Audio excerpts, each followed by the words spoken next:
नमस्कार दोस्तों, मेरा नाम है रोहित और मैं आपके लिए लेकर आ चुका हूं दिल्ली की ताज़ा तरीन खबरें। दोस्तों, आप दिल्ली से हैं या फिर आप किसी भी स्टेट से हैं, अगर आप दिल्ली की न्यूज़ सुनने में दिलचस्पी रखते हैं तो आप इस चैनल को सब्सक्राइब कर लें, क्योंकि हमें इन वीडियोस को बनाने में काफ़ी समय लगता है। तो आपसे छोटी सी रिक्वेस्ट है, इस चैनल को ज़रूर सब्सक्राइब कर लें।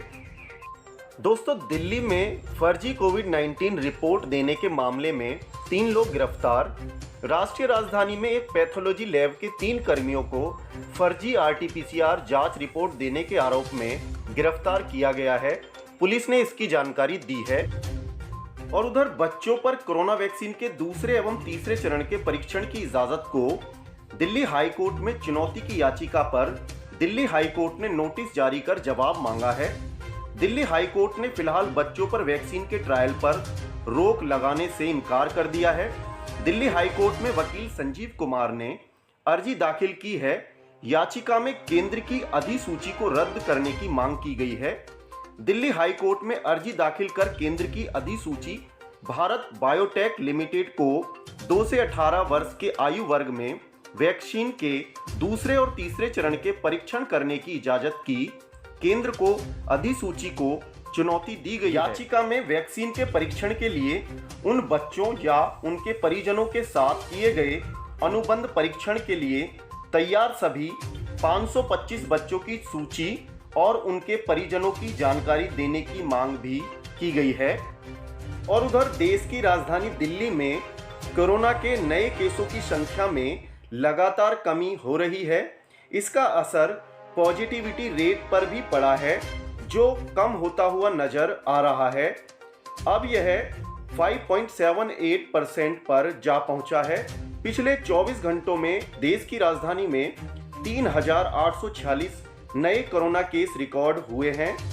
5 अप्रैल के बाद एक दिन में केसों की यह सबसे कम संख्या है। दिल्ली में एक्टिव मामलों की संख्या 50,000 के नीचे पहुंच गई है। यह इस समय 45,047 है। 13 अप्रैल के बाद यह सबसे कम है। मई में पहली बार दिल्ली में सर्दी, श्रीनगर धर्मशाला से भी कम तापमान, IMD ने जारी किया अलर्ट। दिल्ली में 24 घंटे से लगातार हो रही बारिश ने रिकॉर्ड बना दिया है। मई के महीने में दिल्ली में यह अब तक की सबसे अधिक बारिश है। चक्रवाती तूफान ताउते के अवशेष और पश्चिमी विक्षोभ के संपर्क के कारण राष्ट्रीय राजधानी और उसके आसपास के क्षेत्रों का मौसम प्रभावित हुआ है। बुधवार की रात 8:30 बजे तक राष्ट्रीय राजधानी में लगभग 60 मिलीमीटर बारिश दर्ज की गई, जिसने मई में एक दिन में 24 मई 1976 को दर्ज किए गए 60 मिलीमीटर बारिश के रिकॉर्ड को पीछे छोड़ दिया है। लगातार हो रही बारिश के कारण अधिकतम तापमान में भारी गिरावट आई है। कोरोना की तीसरी संभावित लहर को लेकर दिल्ली के मुख्यमंत्री अरविंद केजरीवाल ने बुधवार को एक अहम बैठक की। बैठक में तय हुआ है कि बच्चों को तीसरी लहर से बचाने और उन पर पड़ने वाले प्रभावों को कम करने के लिए एक विशेष टास्क फोर्स का गठन किया जाएगा। बैठक में तय किया गया है कि अस्पतालों में बेड, ऑक्सीजन और दवाइयों का पहले से ही प्रबंध करना होगा।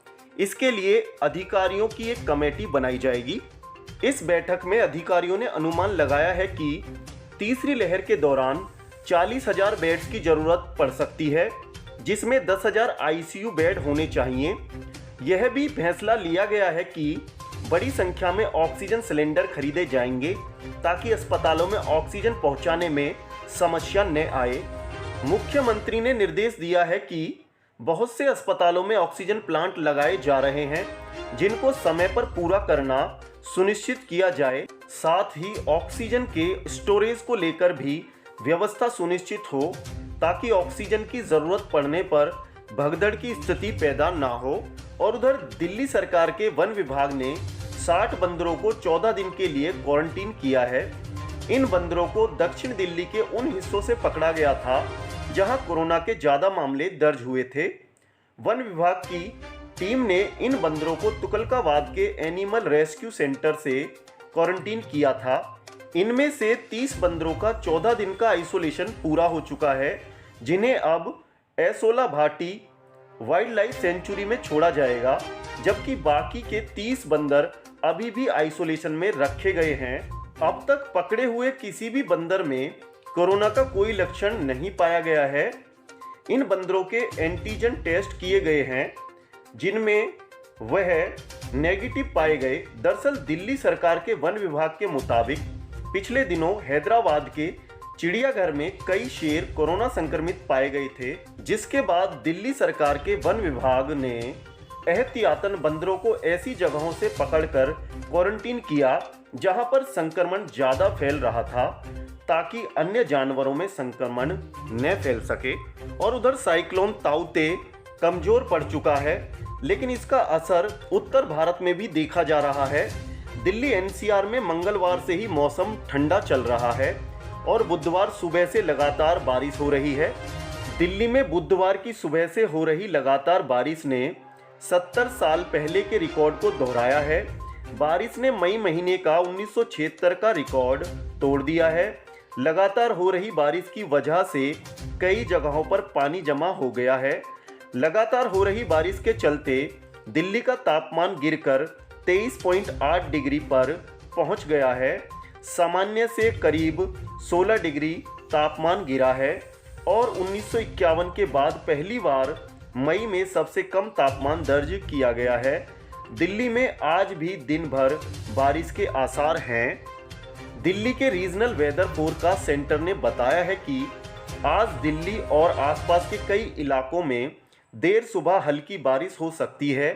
दिल्ली में कुछ जगहों समेत पानीपत, गन्नूर, मुजफ्फरनगर, नजीबाबाद, बिजनौर, चांदपुर, हस्तिनापुर, सकौटी, टांडा, दोराला, मेरठ, मोदीनगर, किठौर, गढ़मुक्तेश्वर, हापुड़ और अनूपशहर में अगले कुछ घंटों में बारिश होगी।